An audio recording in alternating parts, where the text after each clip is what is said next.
இஸ்ரோவின் பாகுபலி ராக்கெட்டில் விண்ணில் ஏவப்பட்ட CMS-03 செயற்கைக்கோள் இந்திய கடற்படையின் கண்காணிப்பை எப்படி வலுவாக்கும் என்பதை விவரிக்கிறது இந்த தொகுப்பு. 3, 2, 1, 0. S200 motors ignited. Plus 5 seconds. We have a magnificent liftoff, the LVM-3M5 CMS-03 mission in the air. ஸ்ரீஹரிகோட்டாவில் உள்ள சதீஷ் தவான் விண்வெளி மையத்திலிருந்து சீறி பாய்ந்த LVM-3 ராக்கெட் CMS-03 செயற்கைக்கோளை வெற்றிகரமாக விண்ணில் ஏவியது. விண்வெளியில் வியக்க வைக்கும் பல சாதனைகளை படைத்து வரும் இஸ்ரோ மிகப்பெரிய செயற்கைக்கோளை விண்ணில் ஏவி புதிய சாதனையை படைத்திருக்கிறது. ஜியோசின்க்ரோனஸ் டிரான்ஸ்ஃபர் ஆர்பிட், அதாவது புவி ஒத்திசைவு பரிமாற்ற சுற்றுப்பாதைக்கு 4400 கிலோ எடை கொண்ட CMS-03 செயற்கைக்கோளை ஏவி இருக்கிறது. இஸ்ரோ ஏற்கனவே LVM-3 ராக்கெட் மூலம் 5800 கிலோ எடை கொண்ட ஒன்வெப் செயற்கைக்கோள்களை புவி தாழ்வு சுற்றுப்பாதைக்கு அனுப்பியிருக்கிறது. ஆனால் புவி ஒத்திசைவு பரிமாற்ற சுற்றுப்பாதைக்கு அதிக எடை கொண்ட செயற்கைக்கோளை அனுப்பியது இதுவே முதல் முறையாகும். அடுத்தடுத்த செயல்முறையில் செயற்கைக்கோள் வெற்றிகரமாக ஜியோசின்க்ரோனஸ் ஆர்பிட்டில் நிலைநிறுத்தப்பட்டு இன்னும் ஒரு மாதத்தில் செயல்பாட்டுக்கு வரவிருக்கிறது. ஏற்கனவே இஸ்ரோ 2013 அனுப்பிய GSAT-7 ருக்மணி செயற்கைக்கோள் ஆயுட்காலம் நிறைவடைய இருக்கும் வேளையில் அந்த வரிசையில் GSAT-7 அதாவது CMS-03 செயற்கைக்கோள் அனுப்பப்பட்டு இருக்கிறது. CMS-03 செயற்கைக்கோள் பிரத்யேகமாக அதிநவீன தொழில்நுட்பத்தில் இந்திய கடற்படைக்காக 1600 கோடி ரூபாயில் இஸ்ரோ உருவாக்கியிருக்கிறது.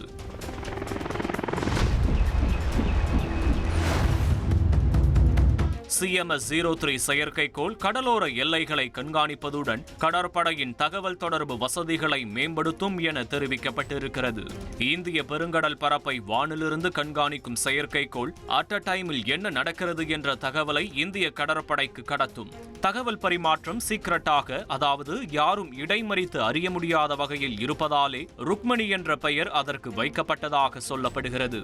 இஸ்ரோ முன்னாள் விஞ்ஞானி இளங்கோவனிடம் கேட்டபோது இந்த செயற்கைக்கோள் தகவல் பரிமாற்றம் மிகவும் பாதுகாப்பாக இருக்கும் என்றார். செக்யூர் கம்யூனிகேஷன் சொல்லுவாங்க. ரொம்ப ரகசியமான கோட் வார்த்தையெல்லாம் யூஸ் பண்ணி தான் இந்த கம்யூனிகேஷன் இருக்கும். Real time communication. இந்த ரகசியமான இதை வச்சு தான் அந்த GSAT-7க்கு ருக்மணின்னு பேர் வச்சாங்க. இப்போ பகவத்கீதையில் ருக்மணி கிருஷ்ணருக்கு ஒரு கோடாக ரொம்ப சீக்ரெட் மெசேஜ் அனுப்புனதாகவும் அவங்கள கல்யாணம் பண்ணி சொல்கிறதுக்காக ஹைலி என்கிரிப்டட், யாரும் இதை உடச்சு கண்டுபிடிக்க முடியாது. எந்த நாடும் இது நடுவில் இந்த இன்ஃபர்மேஷனை கண்டுபிடிக்க முடியாது. இந்திய கடற்படையில் எதிரியின் நடமாட்டத்தை கண்காணிக்க உதவும்.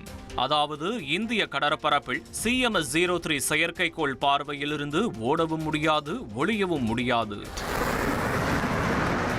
வங்கக்கடலையும் அரபிக்கடலையும் கண்காணிக்க இருக்கும் செயற்கைக்கோள் தெளிவான வீடியோக்களையும் புகைப்படங்களையும் எடுத்து அனுப்பும் என்கிறார் இஸ்ரோ முன்னாள் விஞ்ஞானி இளங்கோவன். கடலில் உள்ள கம்யூனிகேஷன்ஸ், என்ன ஷிப் வருது, என்ன ஷிப் போகுது, ஏதாவது ப்ராப்ளத்தில் இருக்க சப்மரீன் முதற்கொண்டு இதை கண்டுபிடிச்சிடும். அதான் 2 வருஷத்துக்கு முன்னாடி கூட இதை கண்டுபிடிச்சி கூட சொல்லி தான் டிராகன்கிற சைனாவுடைய கப்பலை கண்டுபிடிச்சோம். இது மாதிரி செக்யூரிட்டி ரியல் டைம் கம்யூனிகேஷன். வாய்ஸுங்கிறதுக்கு ஒரு சின்ன டேட்டா ரொம்ப லோ டேட்டா. இது இன்டர்நெட்டு, ஃபோட்டோ, இமேஜ், வீடியோ எல்லாம் எடுத்து கம்ப்ளீட்டாக நம்மளுடைய கண்காணிப்பு. இது சேட்டலைட். அது ஒரு 3600 கிலோமீட்டர் உள்ள கோஸ்ட் லைனை மேலேருந்து பார்க்குறது மிகப்பெரிய அற்புதமானது. அதுதான் இது மெரிடைத்துக்காக யூஸ் பண்ணுறது, நாட் ஃபார் சிவிலியன் யூஸ் இல்லை.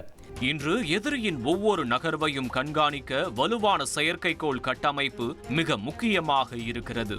2013 இஸ்ரோ ஏவிய ருக்மணி செயற்கைக்கோள் இந்தியாவின் முதல் உளவு செயற்கைக்கோளாகும். இப்படி அனுப்பிய செயற்கைக்கோள்கள் எல்லாம் ஆபரேஷன் சிந்தூரில் உதவியது. செயற்கைக்கோள்களை 400க்கும் மேற்பட்ட இஸ்ரோ விஞ்ஞானிகள் இரவு பகலாக கண்காணித்து நிகழ்நேர தரவுகளை வழங்கியதும் இந்திய படைகள் துல்லியமாக பதிலடியை கொடுக்க உதவியிருந்தது. ஆபரேஷன் சிந்தூருக்கு பிறகு எல்லை பாதுகாப்பிற்கான கண்காணிப்பு செயற்கைக்கோள்களை அனுப்புவதில் இஸ்ரோ தீவிரம் காட்டி வரும் வேளையில் CMS-03 செயற்கைக்கோள் வானில் இந்திய கடற்படையின் கழுகு கண்ணாக செயல்பட இருக்கிறது. உங்கள் தந்திவன் தொலைக்காட்சியில் தெனாலிராமன் தினமும் மாலை 6 மணிக்கு காணத் தவறாதீர்கள்.